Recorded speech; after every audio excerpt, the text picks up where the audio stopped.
Welcome back, Monkey Movie Club members. As always, my name is Chimp Guy, founder of Chimp Guy Productions, the channel in which you are watching this on. So Monkey Movie Club, if you do not know, if this is your first time with us, it is a club I put together with friends where we watch a different movie every week, okay? I usually have a theme for each week. Last week's theme was Alien Invasion, and we watched District 9. That was our Monkey Movie of the Week last week. This week, we have another Alien Invasion movie. And you might be asking yourself, Alien Invasion 2 weeks in a row? What the heck is going on? I'll tell you what's going on.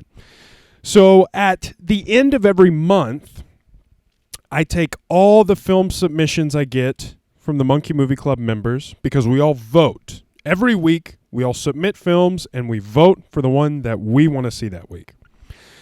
Well, at the end of the month, I feel bad. I feel bad for my friends who submit all these movies. Some people maybe never get their movies voted for, you know? And so kind of in a way to amend their feelings, at the end of every month, I put all the unused submissions on a wheel. I spin the wheel, and no matter what it lands on from whatever week, we have to watch that movie. And it just so happens that the movie we had to watch this week was an Alien Invasion submission from last week. It got 0 votes.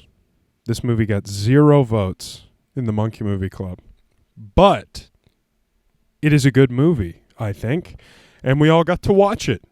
And now I'm going to talk about it. Okay. If you listened to last week's episode, at the end of every episode, I let you know what the movie we're going to watch next week is. That way you can watch it, come back to this episode the following Thursday, hear me talk about it, let me know what you think about it in the comments.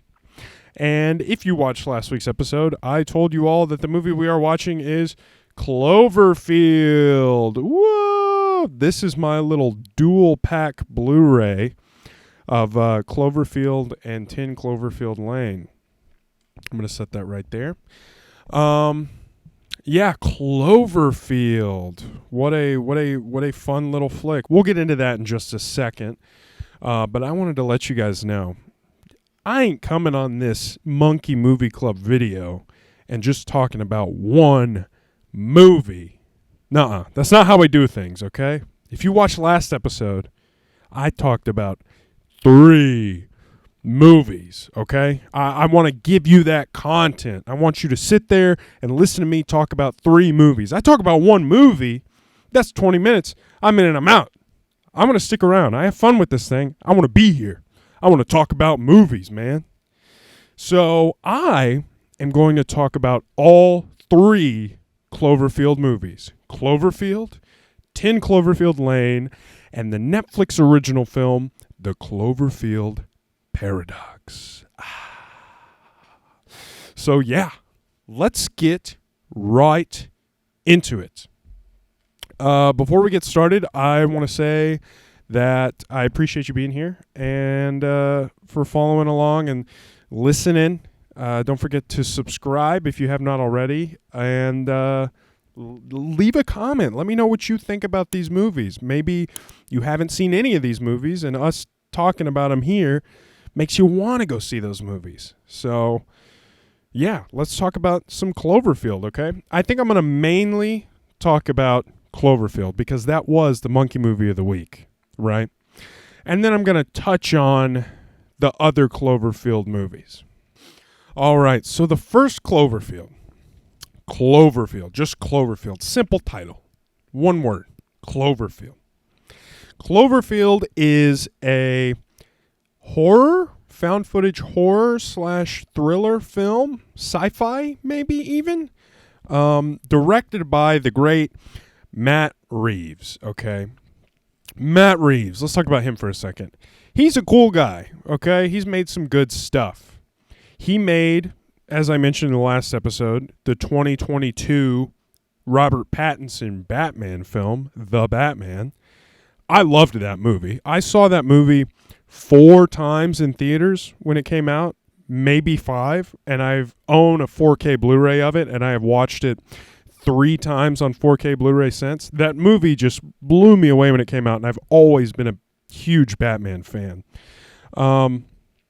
He also made the last 2 Planet of the Apes films, and funny enough, I've seen Rise of the Planet of the Apes, but I have not seen his 2 movies, Dawn of the Planet of the Apes and War of the Planet of the Apes. I've heard they're good.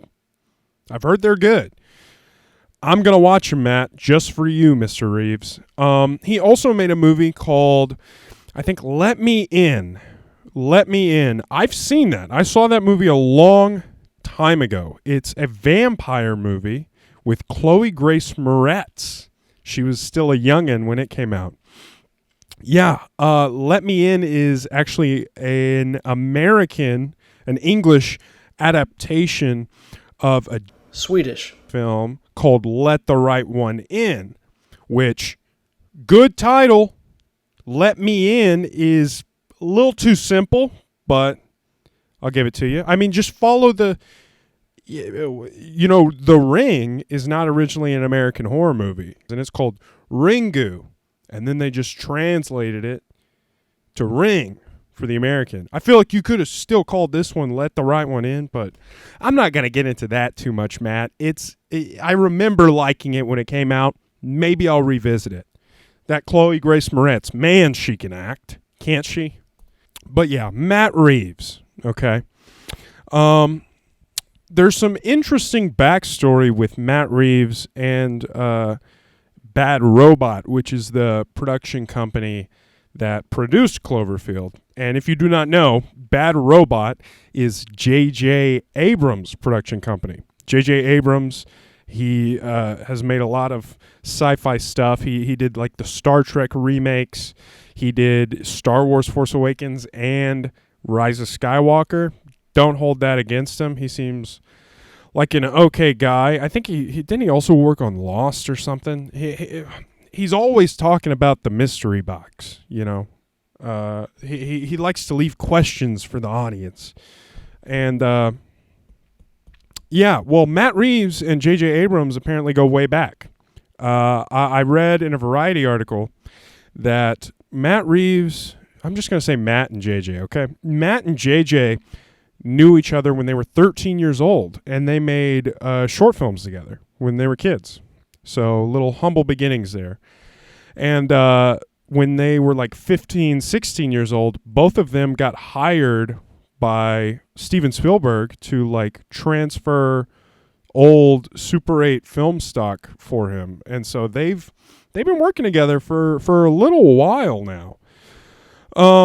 And Bad Robot, JJ's production company, I think he really likes the whole Cloverfield thing because Bad Robot produced all 3 of these Cloverfield movies that I'm going to talk about. I think he likes this Cloverfield thing. He's kind of used the Cloverfield name to produce and distribute scripts like turning scripts into films that maybe weren't necessarily Cloverfield scripts, but he slaps the Cloverfield name on it. And we'll get into that a little bit later, but it's because Cloverfield, this movie we're talking about right now, was a big success, I think. I'll throw up some numbers of like financial success, but more so, I knew it to be like a cultural success. It was like parodied in some of these like epic movies, you know, like the Scary Movie people. I think they even parodied it on like this Mad Cartoon Network TV show. I watched that show when I was younger, and I remember being like, what is this, Cloverfield? Like, it was like making fun of Cloverfield, but I had never seen Cloverfield. It came out in 2008, by the way, if you did not know. 2008. But yeah, Cloverfield was in the cultural zeitgeist when it came out. People liked it. I don't think it was too expensive to make, but yeah, it is a found footage horror movie. And if you do not know, found footage essentially means that what you are seeing on the screen is coming from a camera inside the movie's world. So basically, like if somebody's filming something with a cell phone, somebody's filming something with a camera, we are seeing that footage. And that notoriously is a pretty cheap way to make a film, specifically horror. There's a lot of found footage horror out there. As of late, Deadstream was a very popular film that all took place, I think, on a GoPro about a live streamer who gets killed or something. I've also seen a movie called Dashcam where it uses like dashcam footage for like a horror movie. It's a really cheap way to make a movie. It allows you to not show everything, to kind of use cheap cameras and get away with it aesthetically. The most famous one, of course, is The Blair Witch Project. That movie was like the highest grossing. When I say highest grossing, I think I meant most profitable. I think it was like one of the most profitable horror movies ever made because of how cheap it was to make and how big of a success it was. Which now, if you did not know, the most profitable horror movie ever made is now Paranormal Activity, another found footage movie. They put a camera, they put cameras all throughout the house, and then they do their scary little effects. And those cameras are cheap. The effects, you can, it's a cheap way to make a little movie, get some quiche. It's very popular in the horror genre. There's even a documentary on Shudder that I've been meaning to watch that's like about the history of found footage horror. I'm really excited to tap into that. I am a sucker for found footage movies, man. I am a sucker. I love me some found footage. I think it's just such an easy way to engross you into that movie's world and ground you to these characters and show you like their experience. If it's done well, then it can really draw you in, and I am a sucker for it. One of my favorite found footage, I realize I'm not really talking about Cloverfield right now, but I'm rambling. That's what you're here for. One of my favorite found footage movies is Chronicle. If you've never seen Chronicle, it's a found footage movie about these three kids. They're like high schoolers. They're like at a party one night, and then they see like an asteroid hit down, and they go to inspect the asteroid, and the asteroid gives them all superpowers. And now it's like this kid who's basically like the school shooter kid. He's carrying around a camera documenting his life at school. And then he also like starts filming himself practicing his superpowers, and the power gets to his head, and blah, blah, blah. It's a good flick.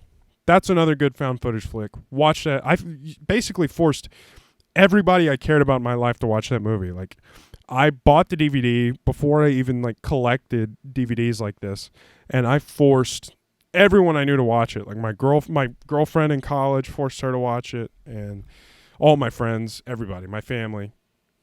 But yeah, Cloverfield. Let's talk about it. Found footage. Cheap way to make a movie, and great way to showcase these characters we have at play. We've got a few characters here, but let's talk about the general premise. So Cloverfield starts off, and it's like the military. It's like a military screen, and it's like, this is footage from the Cloverfield incident. Test, blah, blah, blah. It's got this like military overlay over the footage, and then it starts playing, and it's like a tape. Back when camcorders, you had to have like physical little mini VHS tapes, essentially. And I think it's called like VHS-C for like compact or something. You'd put those into a camcorder, and you'd like physically have tape that you have to record on. And the movie starts playing this tape, and it's like this couple waking up in bed. He's like filming her. He's like, wake up, blah, blah, blah. And then it cuts, and it's this guy's brother now, and he's running around town with his girlfriend, and they're preparing a party for our main character, Rob. Rob, he's a nice, handsome lad, but he is moving to Japan. and his friends, his brother, they're planning a surprise going away party. And we get to see a little bit of his brother and his girlfriend's antics in the city as they're preparing for the party. And she's explaining to the camera and the person holding the camera, like, that the reason the camera is here, it's great whenever there's a reason for the camera to be there. There's a reason for somebody to be filming in found footage. You know, there can be found footage movies where it's like, why are you filming right now? But anyway, she tells him, I want you to film confessionals, I think is the term she uses, at the going away party, so that he can take these interviews with him and watch them when he gets sad or whatever. Basically making him a going away video. It's sweet. She's like, you know, at weddings, how they film interviews for people and they give them a blah, blah, blah, blah, blah. So, yeah, the party starts getting set up, kicked off. There's a lot of characters kind of being introduced here and there. And we get a great look at all the characters' dynamics. We start seeing the brother doesn't really care about these camera confessionals, so he kind of shoves it off onto the man behind the camera for the rest of the film, Mr. T.J. Miller. His character, I think's name was Hud, short for Hudson. T.J. Miller, he's one of those guys who's in a lot of comedy flicks and comedy TV shows, and he's kind of just himself. You know, he's just T.J. Miller. Like, casting agents see him and they're like, yeah, we want you to be you in this movie. You know, you're going to look exactly like you and you're going to talk exactly like you, but you're going to be in this movie this time. He does this whole shtick in the Deadpool movies. In the Deadpool movies, he's kind of like part of the comedic relief. And he's cracking jokes, and he's like friends with Deadpool and whatever.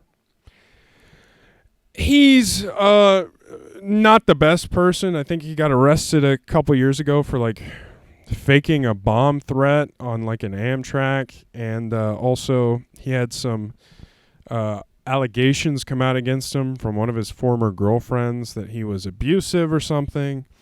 But yeah, along with all that, he's fucking annoying as hell to listen to.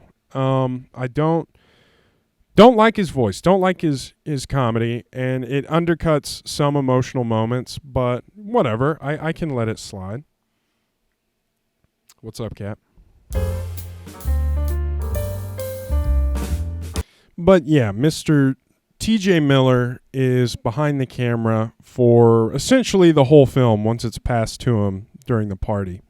But we're at the party. We're getting to interview characters with this camera and getting to know a little bit about their relationship with Rob. And there's a girl who shows up at the party, and whispers start murmuring around because apparently Rob slept with this girl, Beth. And Beth is bringing a boy to this party. Uh-oh, what's going on? And Rob and Beth are the ones we see at the very beginning of the film. It's the very beginning of the tape. They also establish that the camcorder is Rob's camcorder. They've kind of taken it to do this. So now it's starting to make sense why we saw that in the beginning, because this is his tape. This is his camcorder, and they're kind of taping over this footage of him with Beth. And there are murmurs going around about Rob and Beth slept together, but Beth is at this party. And when T.J. Miller does Beth's confessional, she like asks her date to go get her a drink, and they go do the interview in private. And she's like, I'm going to miss you so much, Rob. You don't even understand. And yeah, there's some really great character building during this whole party scene. T.J. Miller's a jokey little sleaze, and he's like kind of filming a girl that he thinks is cute. And when there's gossip going on between Rob and Beth, they're like arguing in the hallway. T.J. Miller's like around the corner filming it, getting it on camera. It's all nice. I think it's a really great sequence. I think it sets up all the characters pretty perfectly. And yeah, and then during this party, an explosion happens. there's an explosion. They're in New York, by the way. So in 2008, an explosion happens in New York. It's probably pretty scary. I didn't even connect the dots on what this movie was kind of saying until there was a character who, when the explosion happens, she says the very direct line. She says something like, "Do you think it's another terrorist attack?" And I was like, oh, yeah. This was like 7 years after 9/11. Like, oh, yeah, that would still be something you're, like, worried about. Like, that happened less than a decade ago.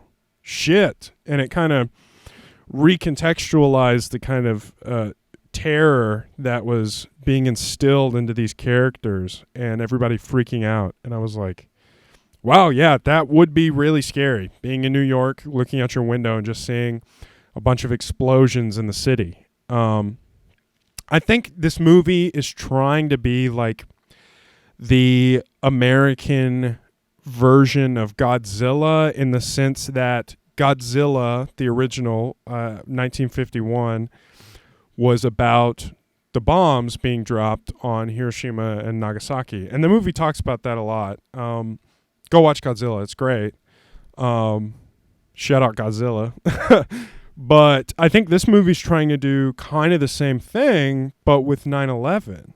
It's kind of showing the terror of and this destruction that's going on in New York, and putting you in the shoes of these like 20-something-year-olds, like where their biggest problems going on in their life are like the person they're in love with not calling them back, and then bringing another date to the party, and and then all that gets upended by a huge fucking alien monster destroying New York City. And yeah, I just think that Cloverfield maybe doesn't lean into that, like the 9/11 side, as much as like Godzilla leans into the Hiroshima side, because Godzilla talks a lot about nuclear warfare. Like, the reason Godzilla even comes up out of the water to Japan is because of H-bomb testing in the ocean, destroying Godzilla's natural habitat. So the war is kind of pushing Godzilla out onto, like, they're seeing the consequences of this kind of weapons of mass destruction, literally coming back and smacking them right in the face, And it's funny because Rob's going to where? Rob's going to Japan. Get it? Godzilla's in Japan. I think that's, I'm putting those ties together in my mind, Yeah, I just don't think Cloverfield talks enough about that side of like what it's trying to say, because I think it's very clearly, with that line that Lily says about like, is it another terrorist attack? That makes it's very clearly talking about the kind of terror that 9/11 brought on to New York citizens. And yeah, it just doesn't go into it as much. It is essentially just like a monster movie, the rest of the movie, and it's good. I mean, it's executed well. I just feel like if they would have had a little bit more of the Godzilla in them, then it would have given me a lot more to chew on and to think about after, because after I watched Godzilla, I was like thinking about it. I was like talking to people about it. I was writing about it. And after I watched Cloverfield, I was like, yeah, it was a good movie. And not a lot stuck with me after the fact, if that makes sense. But yeah, it's a good movie. A lot of the horror is really well executed. The found footage aspect is done phenomenally. And you may ask, like, well, why is he recording after shit starts hitting the fan?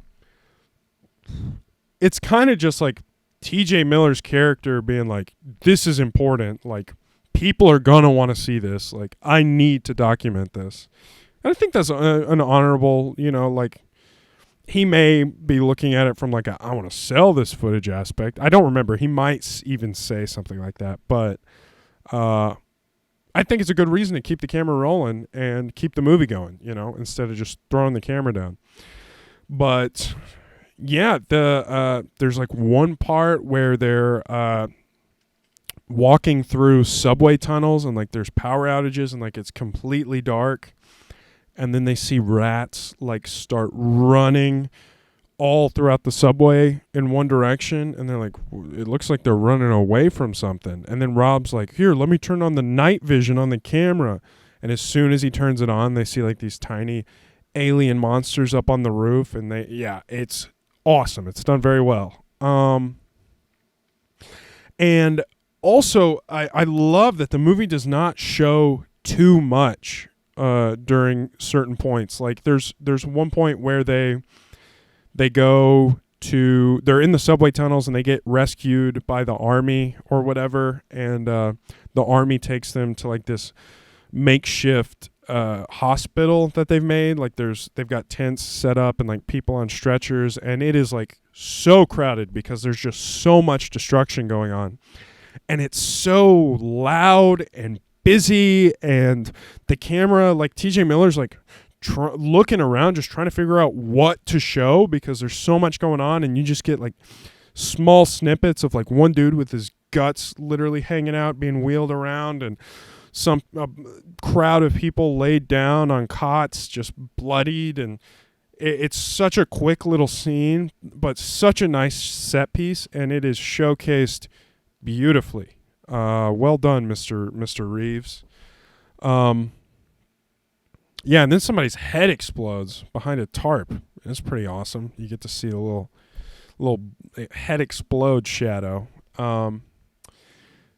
It is a good movie. I enjoyed it quite a bit. I had never seen it before. I knew it was kind of culturally significant. I bought this double Blu-ray pack couple years ago, and it was still in the plastic. I never opened it before this week. I had never watched either of these movies that I had, but I got it from this website. I gotta tell you about this website. So this website is Hamilton Books, and Hamilton Books is awesome. Go to it. Essentially, I think what they do is they have books, CDs, Blu-rays, magazines. They've got a bunch of stuff, but I think they buy bulk or like clearance stock or something, and they just buy a bunch of them for cheap, and then they sell them for cheap. So there are like Blu-rays I've gotten from Hamilton Books that are like $3, $4. Like I think this was maybe $5, $6 for both of these movies on Blu-ray. It's not usually newer stuff because, like I said, they're buying like clearance stock out. They're buying old stock in bulk and then just selling it back for a little profit. And I've gotten some really great stuff on there. So check it out, Hamilton Books. I've gotten books on there. I've gotten graphic novels. They've got all kinds of stuff, and it's usually all pretty cheap. I haven't been on there recently, but I stand by Hamilton Books. Got a lot of stuff from them. Oh, so yeah, there's one more thing I want to mention about Cloverfield. Little fun fact about me: I am great with recognizing actors. Like I can see them for a split second. I can be like, "Oh, is that whatever?" Like my mind just has this database, and it's kind of like a curse because sometimes I'll recognize faces. And I'll know their other characters, but I won't know their names, and it'll drive me crazy. And but anyway, there's one person in Cloverfield. He's barely in the movie. He's in one shot, maybe 2 seconds. He lets out one line. He's a police officer, and I fucking called it, dude. I saw this police officer. He literally says like one thing like, "Okay, let's go this way." He's like directing the traffic of people during all the destruction. And I was like, is that fucking Jackie Jr. from The Sopranos? Is that Jackie Aprile Jr. from the HBO hit television series The Sopranos? And lo and behold, of course it was. I knew it immediately. I didn't look it up and confirm my suspicions. I watched the whole movie like, I'm so excited to mention that Jackie Aprile Jr. is in this movie.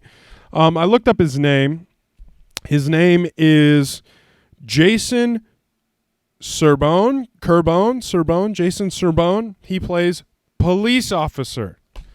He is credited for that. And I love that dude. If you've never seen The Sopranos, season 3 is heavy on the Jackie Jr., and it is my favorite season, dude. Season 3 rocks. Jackie Aprile Jr. rocks. He's like one of my favorite characters, even though he's not a great person. Sopranos, believe it or not, does not have, the characters are not good people. They do crime. A lot of crime. And you got to watch the show and you got to shake your head the whole time you watch the show. You got to be like, I don't approve of this. I don't like that they're doing crime. But it's a good show. You can watch a show where they do crime. Everybody loves Breaking Bad. Just don't idolize Walter White or Tony Soprano because they're not good guys. Little tip for you. But yeah, that's Cloverfield, guys. Go watch it if you haven't. If you have, let me know what you think in the comments. I'm going to talk a little bit now about the other two films, 10 Cloverfield Lane and Cloverfield Paradox. I'll start with 10 Cloverfield Lane because that one, I think, is the second most popular. Cloverfield Paradox, I don't think literally anybody in the history of Netflix has watched that movie. But 10 Cloverfield Lane. It was directed by a guy named Dan Trachtenberg. This was his debut feature film.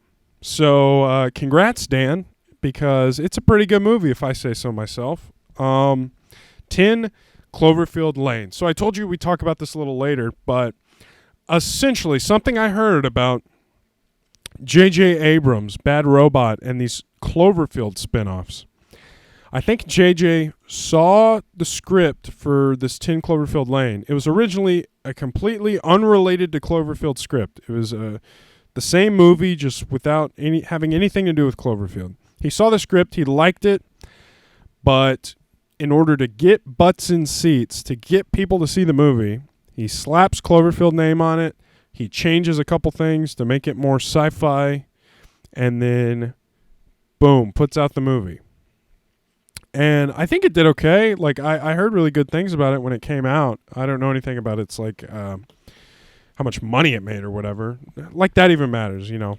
But, yeah, he wanted to make this movie, and so he slapped the Cloverfield name on it. He changed the ending, and the movie got made. Mr. Dan Trachtenberg made this movie, his first feature film, like I said, and let's talk about it a little bit. So 10 Cloverfield Lane starts off with Mary Elizabeth Winstead. Is that her name? Yeah, she plays this woman named Michelle. Michelle lives in the city, but she's breaking up with her boyfriend, and so she's driving away. She's getting away from it all. And as she's driving away, she gets hit. She gets in a car accident.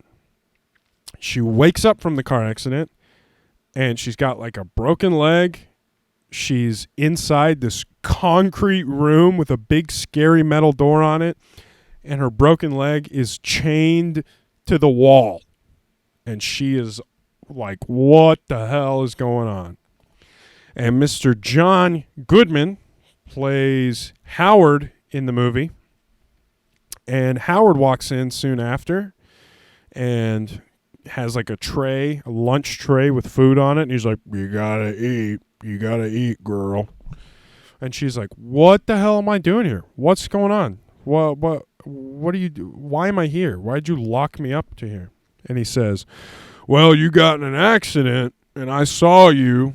And so I picked you up and I took you back here to get better. And she's like, what?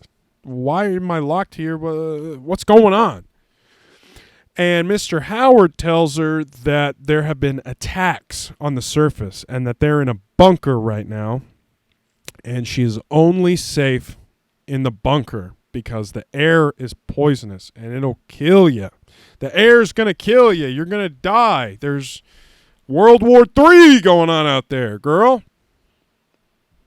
and she does not believe him. And to be honest, I wouldn't either, because John Goodman looks pretty freaking scary in this movie. He's a big old scary teddy bear.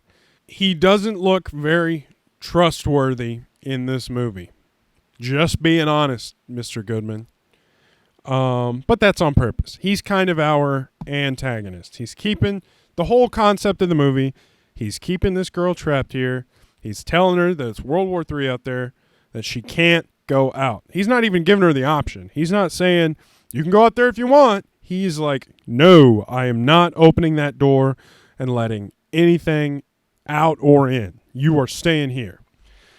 There's also a third character. The character Emmett, played by John Gallagher Jr. John Gallagher Jr., I looked him up for this video. I hadn't really seen him in anything, but he's apparently a Tony Award-winning actor. He originated some role in Spring Awakening, I believe, and he won the Tony Award for Best Featured Actor in a Performance or in a Musical or something. So, and he's pretty good in this movie. He plays this character Emmett, who lives around where John Goodman's character lives. He claims to have seen the attacks going on, and when he did, he ran to John Goodman's bunker in hopes of being able to stay with him. So Emmett wants to be there. Emmett wants to be safe. He wants to be safe from these attacks. He saw the attacks. He wants to be here. And I guess that's kind of a tiny spoiler. They say that pretty early into the movie, and it starts confusing you as an audience member because you don't know, okay, well, this third party, Emmett, says he saw the attacks. So obviously John Goodman's not completely lying. Like, why is he keeping all these people here? Like, is it malicious or is he genuine or, and that whole struggle for the audience member is the fun of the whole movie. That is the movie, and I think that is what the script was originally before it was a Cloverfield movie. And it is awesome. It is like 90% of the movie, and it's great, okay? My problem with the movie is the Cloverfieldification of the script, which I'm assuming is the whole last ending, the whole conclusion, I think, is where J.J. Abrams put his dirty little fingers in and made it a Cloverfield movie. I'll talk about it a little bit. Watch this movie. Seek out 10 Cloverfield Lane. Watch this movie. Like, the 90% that's inside this bunker is awesome, okay? Watch the movie just for that. Endings, I don't think... If a movie has a bad ending, per se, I don't think it can ruin the fun and the genuine suspense and thrills that it is getting out of you for the rest of it. You know what I'm saying? So I'll talk a little bit about the ending. The ending is not my favorite, just specifically because let's just say she gets out into the open world. Without spoiling too much, she gets out into the open world and there's alien shit going on, okay? And just like the first Cloverfield was supposedly a big alien monster, in this Cloverfield movie, there's like alien spaceships. And they're flying around, they're like killing people and stuff. And it's like, okay, so the attacks were alien that Emmett was talking about. They thought it was like nuclear, but turns out it's just alien technology. They're killing the humans and they're trying to take over Earth. Okay. It's not super related to the first movie. The only ties that they have are the fact that they're about aliens, kind of. And you don't have to I think it's trying to be like an anthology thing, where it's Twilight Zone-y, which is what J.J. Abrams said. He likes that it's different enough to like be its own little story, but kind of similar in tone to the first one. And you know what? Yeah, I'd rather that be the case than this movie not get made at all. Like, I'm fine with him changing the ending to be a bit more alien and making it a bit more goofy and sci-fi towards the end just so people will see it because it's got the Cloverfield name on it. Like, okay, this is a good movie, and so I'm glad it was made. I'm glad Mr. Trachtenberg got to make this his debut feature. Trachtenberg, I wanted to say this. Dan Trachtenberg, I'm probably completely mispronouncing his last name. He directed a movie that came out, I think, last year called Prey. It's a Predator sequel. Get it? Prey. Predator, Prey. It's a Predator sequel, or I guess prequel, about a Native American woman who has to fight the Predator. And I think it's a pretty cool concept. I haven't seen it yet. I really want to.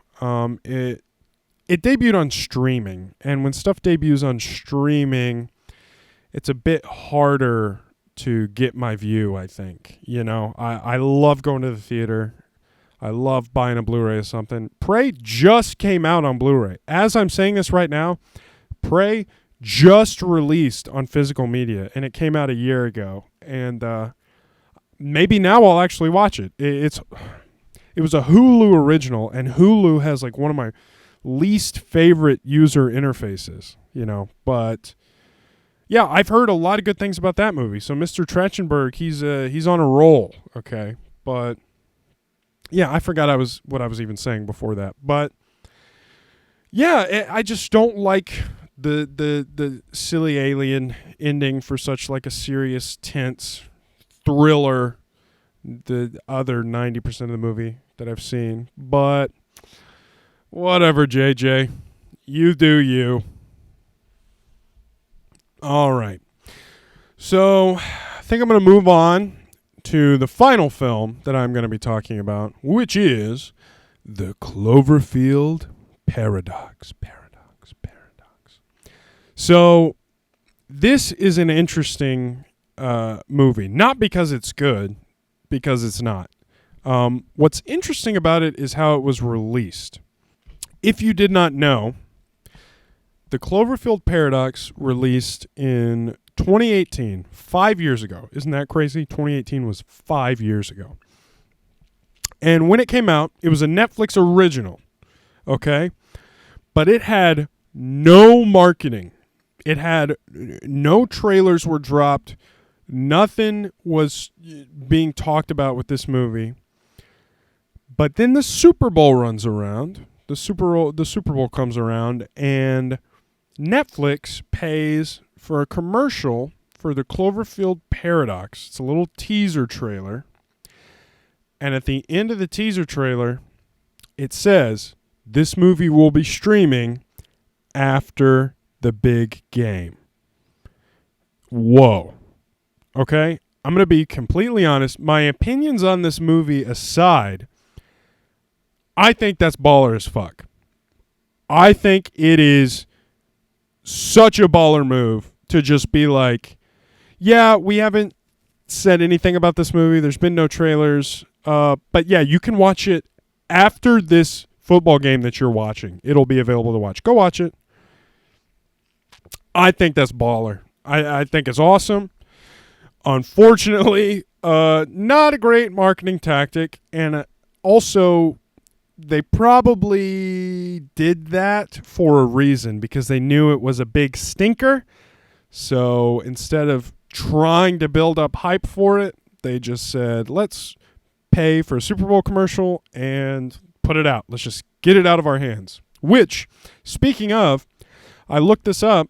Thank you, Variety. I read a Variety article about this. In 2018, a 30-second Super Bowl ad was $5 million. Now, I don't know if it was a 30-second teaser or a minute teaser, but they spent at least $5 million on this one promotion for the movie. And, yeah, it is not good. I think people did see it. I looked at the numbers again on this Variety article. 785,000 people watched it that night, which honestly, it sounds solid. That sounds like a solid amount of people watching it the night it comes out for only having one commercial about it during, the year's biggest football game. And over the course of 3 days, it got 2.8 million viewers. Which again, for 3 days, I mean, it sounds like a lot. That's like a very well-performing YouTube video, you know. But then this article I was reading said that there was another Netflix original movie that premiered months earlier, and that movie was Bright with Will Smith. This is when Netflix was trying to like make movies with real movie stars as Netflix originals. Well, Bright came out months before Cloverfield Paradox, and in its first 3 days, it got 11 million views. So this movie that you paid $5 million to promote at the Super Bowl is doing like less than a third, less than a quarter maybe, as well as this Will Smith Bright movie you put out a few months ago. Like, eesh. You know? That's not good. And I did not hear good things about Bright either. I heard Bright was doo-doo dog shit, and so I never saw it.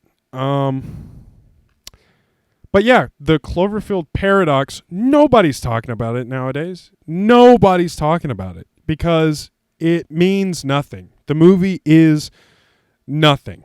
It represents nothing. It showcases nothing. It's just nothing. It's a nothing movie.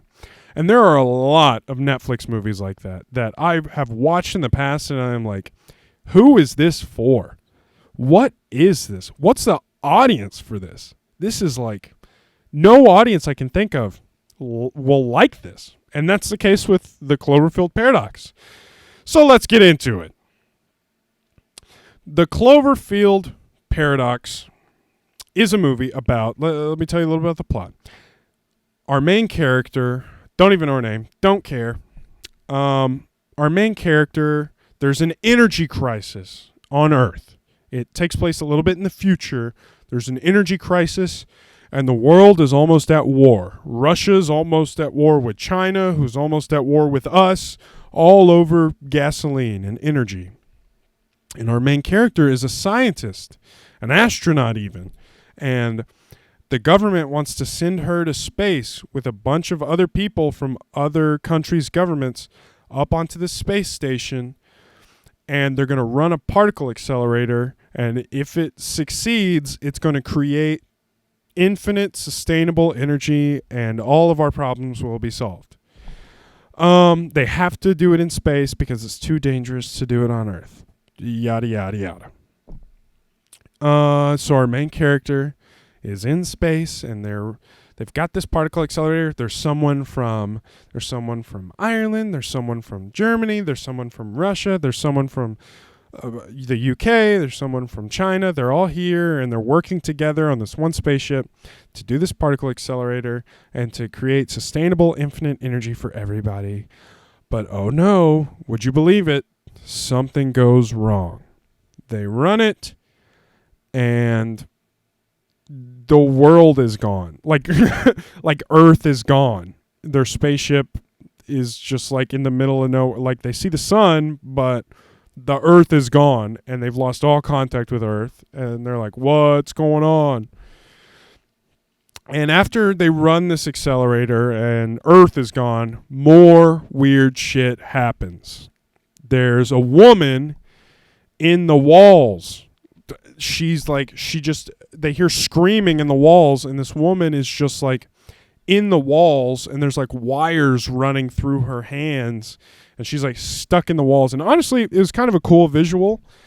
Too bad the rest of the movie has nothing interesting about it whatsoever at all. Yeah, and then more weird stuff starts happening. Like one guy, our comedic relief, his arm gets stuck in the wall, and then he's armless. And then they find his arm later, and his arm's crawling around on its own. And isn't that weird? Whoa, why is all this weird stuff happening? The answer, you don't know the answer to why the weird stuff is happening? Because parallel universe. When we ran the accelerator, we went to a parallel universe. Okay, in this universe, people's severed arms crawl around and have a mind of their own. Like, what, dude? Okay. Yeah, the movie doesn't make a lot of sense. I don't think it's trying to make a lot of sense. I don't think the movie cares. The movie feels like it doesn't care at all. Oh, and then we find out halfway through the movie, because at this point we don't care about anybody. They've given us like no reason to feel or empathize or care about anybody, not even our main character. Our main character, like halfway through the movie, we find out that she siphoned power to her house at one point in her past because she wanted to give her kids like night lights so they wouldn't be scared at night. And her siphoning this power caused a fire, and it burned her house down and killed both her kids. And they tell us this like halfway through the movie, and I was like, "Oh, you you killed both your kids. That's crazy." If I would have like been able to connect with you as a character at the beginning of the movie, then maybe this would have meant something. But that's just me. But yeah, the cast. I don't know a lot. I don't know a lot of these people. I didn't even really bother to write down many of their names. Our main character, I think her name is like Gugu Mbatha-Raw. I nailed that pronunciation. She's been in like Black Mirror, I think, and something else. She was like in the Loki show or something. I don't know. I don't watch that schlop. Chris O'Dowd is this comedic relief I've talked about. He's like, I know him from like the IT crowd. I've seen him be funny in other stuff, but he is kind of insufferable in this. And I don't think it's his fault. I think it's the terrible, terrible script. But like any time something, like he undercuts any moment of sincerity with just the laziest, worst joke ever. Like when his arm is crawling around, they all walk into the room and there's like a music sting. They're all staring shocked at his animated severed arm, and he goes, that's my freaking arm, isn't it? It's like, yeah, dude, it is. Like, is that what you? Yeah, that's your arm. Yeah. Hey, yeah, I think it's your arm. Yeah, that's your arm, dude. That's your arm. Uh-huh. Yeah, dude. But yeah, he's kind of insufferable. I didn't laugh a single time at anything he said. They say something about the Earth being gone, and he's like, it's not that hard to find. It's big and blue and got a lot of angry people on it. I was like, nice, dude. You fucking got humanity, dude. Nice one, dude. Up top, dude. That was awesome. Yeah, nothing written for him is funny in the slightest. Yeah. I've kind of told you the story. I mean, if you care to find out how it like literally the answer is we're in a parallel universe. That's why weird stuff is happening. Now we've got to not get in a parallel. We need to go back to our universe. And it's like, oh, okay. Yeah. And then they go back to their universe or whatever at the end. And it's like, all right, dude. But something else the movie does. The movie has like 3 betrayals. Like there are 3 characters where the movie's like, and now this person's a bad guy. And now this person's a bad guy. And now this person's a bad guy. And it's like, wow, none of these mean anything.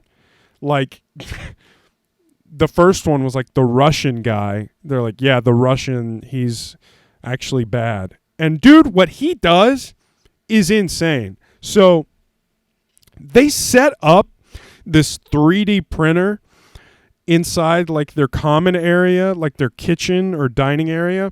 There's a 3D printer, and somebody has crudely written on a piece of tape, worst bagel machine ever. And they stuck it on this 3D printer because apparently it 3D prints food. And our main character like 3D prints a bagel on it, and it's like, and she eats it, and it's like, oh, okay. It's the future. I guess you can 3D print food. That's cool, I guess. Well, when this Russian character decides to be bad and, take over the ship or whatever, he goes to the 3D printer and he does some kind of security override, and he 3D prints a gun with bullets. And I was like, what? Your bagel printer can print guns and bullets? That seems like a bad idea on a spaceship. It's not like a military spaceship. Like, you're just here to like make energy, dude, and you're giving them a machine that'll print a working gun and bullets? And it's not like a normal gun. It looks like a Nerf gun, dude.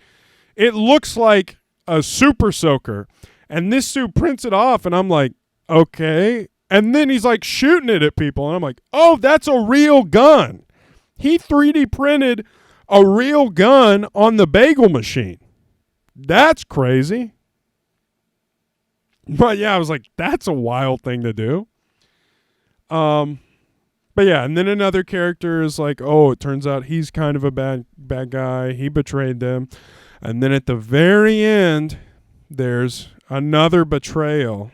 And I don't even know if I want to like get into this that much, but like this woman that they find in the walls with the wires on her, I'm going to call her the blonde one, okay? So the blonde one is from the parallel universe. So when they came to this parallel universe, this blonde woman like shifted into their ship, and that's why she had the wires going through her and stuff, to my understanding. And she knows everybody on the crew, but nobody on the crew knows her, because in this parallel universe, she took our main character's spot, and our main character is on Earth with her kids, because in this universe, her kids didn't burn in a fire. Her kids are alive. That's why she's not on the ship. She wants to spend time with her kids.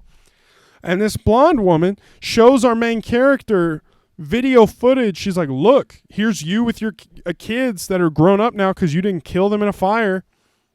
And it gives our main character this moral conflict of like not wanting to go back to her universe because her kids are alive in this universe.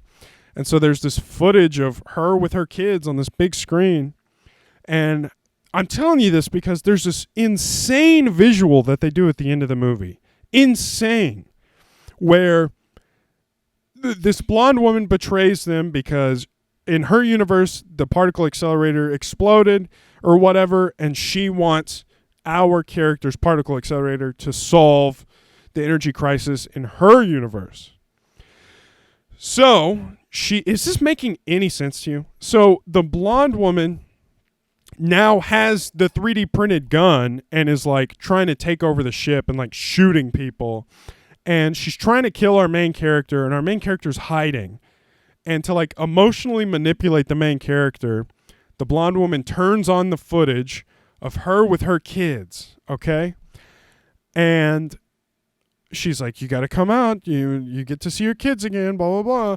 And the main character gets out, fights with the blonde woman, gets a hold of the gun. And this is the insane part. Apparently the screen where it's showing the dead kids is also a window into space. So what our main character does to save the day is shoot her kids on the screen. She's got to shoot the screen that has her kids on it to break the window, send the blonde woman into space, and save the day. So our main character, who killed her kids with a fire and has been trying to get over this for years, saves the day by shooting her digital virtual kids in the face to explode a window. Like, that had to be on purpose, and it's fucking an insane visual. This woman gets over the fact that she killed her kids by shooting her fucking kids' faces with a gun. Oh, okay. Cool visual, dude. Yeah, that's I also get over the fact that I killed my kids by doing target practice on them, dude. Insane, bro. But yeah, that is the Cloverfield Paradox. Not good at all. I forgot to mention the director. His name is like Julius Ona. He's made like some serious films before this. He had some movie in 2019 that he's kind of well known for called like Luce or Lucy, Luce. It's kind of a more serious film. But he's also directing the next Captain America Brave New World movie. Whoa, aren't you so excited? No, I don't give a shit at all. Good luck, Julius. Go get your bag, King. He's a Nigerian-American filmmaker. And, yeah, dude, get your money. Get that Disney money. Milk them for all they are. But, yeah. I don't necessarily blame the movie on him. It might have been. I don't think he wrote it. I think it was a script that Bad Robot wanted to turn into Cloverfield. They got a director. They got a cast. They got it made. But yeah, that is Cloverfield Paradox. So before I go, I wanted to do a little segment that I have not done before, but I'm excited to do with you guys. It's Chimp Guys Mail Room, mail time, mail room, whatever I'm going to... I got mail. I got movie mail, guys. I got movie mail, and you cannot see my address. I've ripped up the address on it. So this first package I have is from A24. Don't know if you can see the different A24s. I am a card-carrying member of AAA24, which is their monthly membership where you pay $5 a month and you get access to a bunch of cool stuff. You get access to their AAA24 Instagram profile. You get access to, you get like early release to merch drops. Sometimes you get free movie tickets. Like I got a free movie ticket to Marcel the Shell with Shoes On when that came out. That's a great movie. Yeah, and they also have, I think they're called zines because they're like small magazines, but they put one of these out every few months, and I got my latest zine in the mail. Isn't that so cool?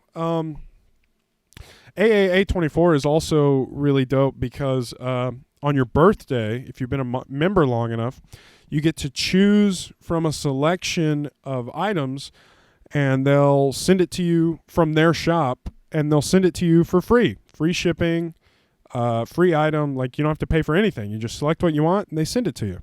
And I got a free 4K collector's edition Blu-ray of their movie The Green Knight, which was awesome. And I love that movie. But yeah, this zine is about the Talking Heads Stop Making Sense movie that A24 redistributed into theaters recently. Did not get a chance to see it. They did not play it around my town, but c'est la vie, c'est la vie. That's what happens when you don't live in the big cities. But yeah, I've heard very good things about this film, this musical film, and I will watch it eventually, for sure. This other package I got is from Best Buy, and it is a 4K steelbook of the Universal Monster movie, The Wolfman, the original Wolfman. I love this movie. It's my favorite Universal Monster, and I haven't seen a lot of the Universal Monster movies, but this one or Invisible Man are my favorite. They are both very good. This was on clearance.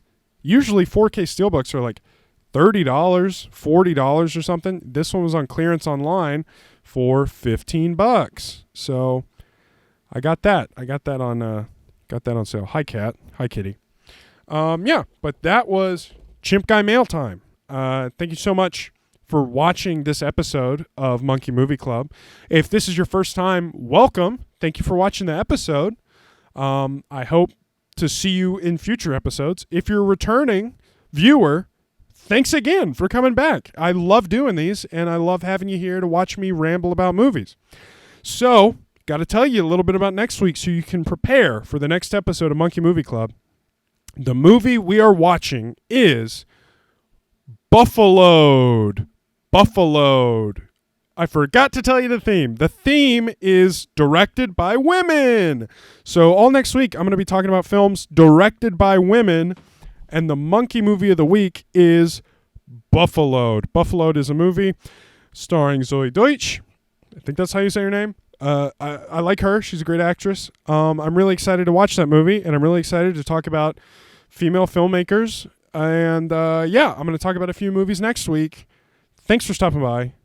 Thanks for watching, and as always, come back. I want to see you again. I want you to hear me talk about movies. Join the Monkey Movie Club. Subscribe, like, leave me a comment. What did you think of the Cloverfield movies? If you've seen any of them, if you haven't, are you gonna see them?